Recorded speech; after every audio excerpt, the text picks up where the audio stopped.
Saying almost all week is I'm really looking forward to talking with an old friend, Mark Meckler, who has in the past been one of the few guests that I ever have back on the program, because I'm usually so disappointed in the way people refuse to actually stay on subject and tell the American public the important things that it needs to hear. So it's been a while, Mark, but I'm so glad that you came on, and so glad that you are paying attention to the issues that matter the most to the American public. You got to be like me. When you watch these hearings on television, don't you want to pull your hair out? Yeah, I have a lot less hair than I used to when we probably first met. And definitely part of that is just watching these hearings. I feel like, to be honest with you, they shouldn't televise the hearings. They are just a chance for political theater. Nothing good and nothing real is actually ever happening in them. That's exactly what I said earlier. So we're on the same page.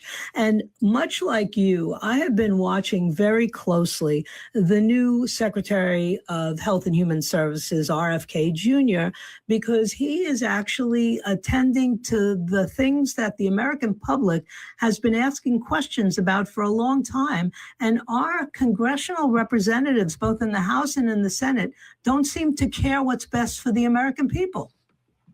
Yeah, I think that's correct. I had a chance to meet Secretary Kennedy and spend pretty significant time with him before he was confirmed into his post. And the one thing that I can tell you about him, and it's hard to say this about most folks in government, he is sincere. He absolutely believes in what he's doing.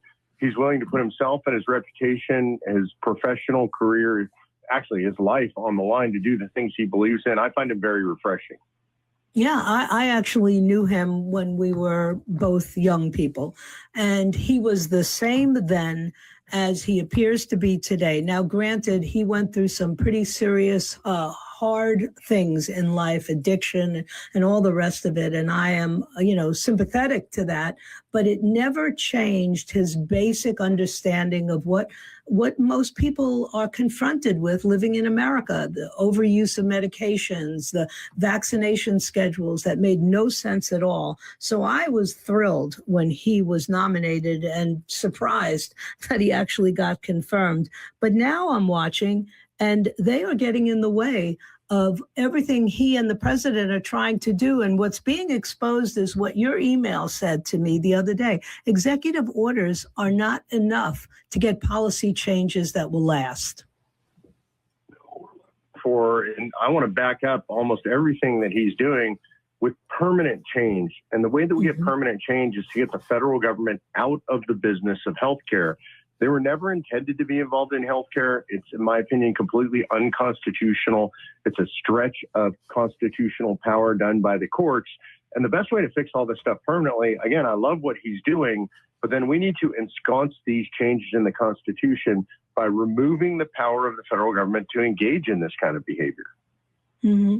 Now, you've been talking for years about Convention of States action. I mean, I think with the exception of maybe Mark Levin and me and two other people, you don't hear this discussion. And yet I really believe that's the only method we have left to fix this mess.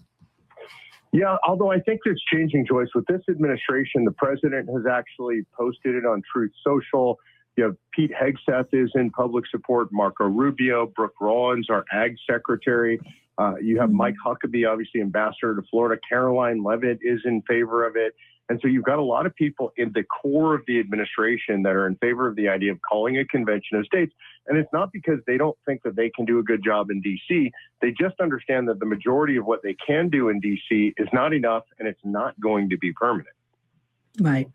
Well, take, for example, the short-term wins that we've had. He was revamping the vaccination schedule, and now that's again up in, the interference is greater, and all people hear is about how, the courts are going to overturn these kind of decisions made at Health and Human Services. Where do we stand on this? Because I'm one of these people who I did not allow my children to receive these massive amounts of inoculations when they were babies, not because I don't believe in vaccines any more than I think RFK Jr. doesn't believe in vaccines, but I couldn't understand why we were loading them up when they weighed 9 pounds with enough vaccines to kill an elephant. Yeah, I mean, and that's the wise choice. And I think you just described the fundamental issue. This is literally not an issue about vaccine or no vaccine or any particular vaccine versus not that vaccine. It's an issue of informed parental consent. The idea that that's your baby, those are your kids, and you have the right, and I think the obligation, to know what's being put into your child and to make the decisions about whether those things are best for your child. And the courts are now getting involved in this. I mean, we've seen an incredible amount of what I would describe as lawfare against the Trump administration. But I really want to give people some good news about this. Even though the courts have now said that the vaccine schedule, the pared back vaccine schedule that HHS has put out through Bobby Kennedy, the courts have said, well, that's got to be put on hold.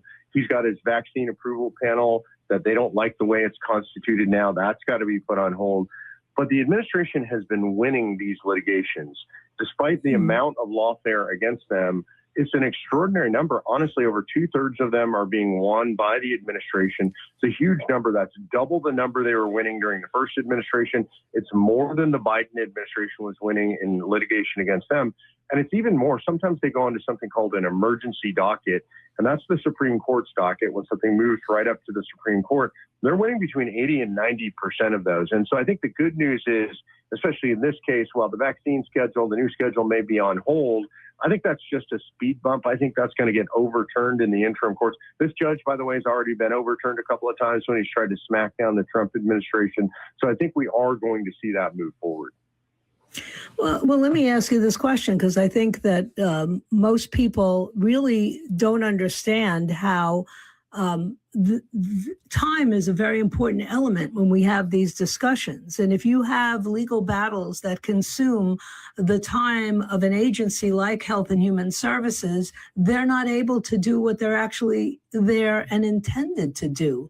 I agree. Not to mention the cost. I think you're hitting on one of the main reasons that they bring this type of litigation. And the goal is just to gum up the works. It's not even necessarily to win. They bring these cases oftentimes knowing they're going to lose. They know that up front. They just don't really care, because what they're trying to do is slow everything down. That's going to become more and more critical the further that you get into the Trump administration.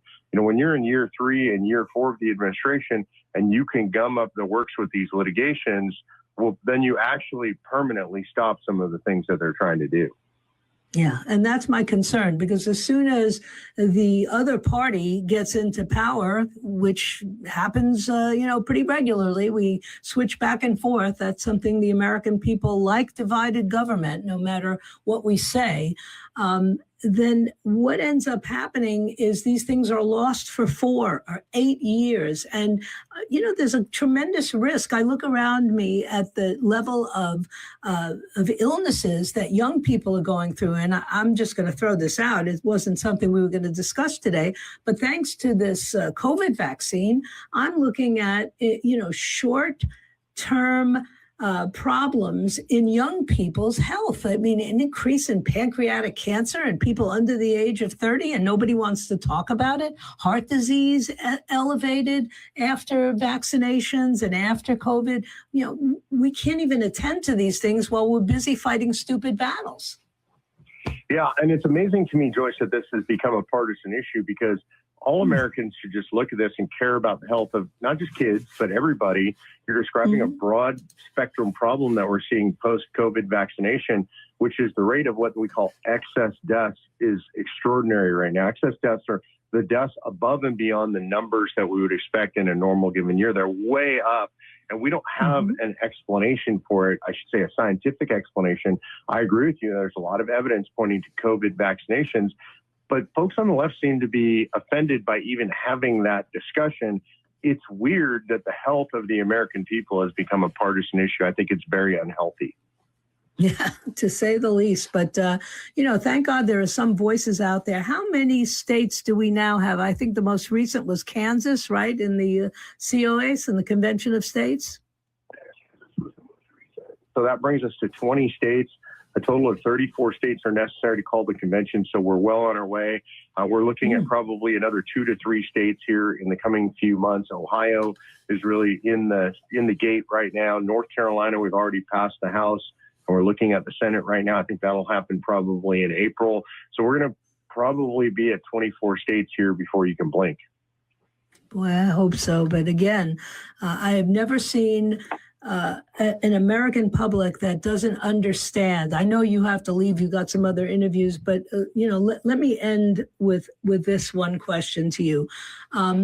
How hopeful are you that we will have some answers to some of these health concerns, and that we'll be able to circumvent the efforts of a single party in this country that doesn't want to fund TSA and doesn't want to take food dyes out of the public's hands? I mean, look, I'm generally very hopeful, Joyce, and the reason I'm very hopeful is when you look at partisan polling right now, the Democrat Party and its ideas are less popular than they've been since polling started, literally, in all of American history. Among independents, it's literally they're 61 points upside down across the board. They're 55 points upside down. So while the Republicans aren't always great shakes, the American people are turning against the policies of the Democrat Party. From your mouth to God's ears. Thanks, Mark. It's been a long time, but it won't be that long until you come back on. God bless, Joyce. Thanks for having me.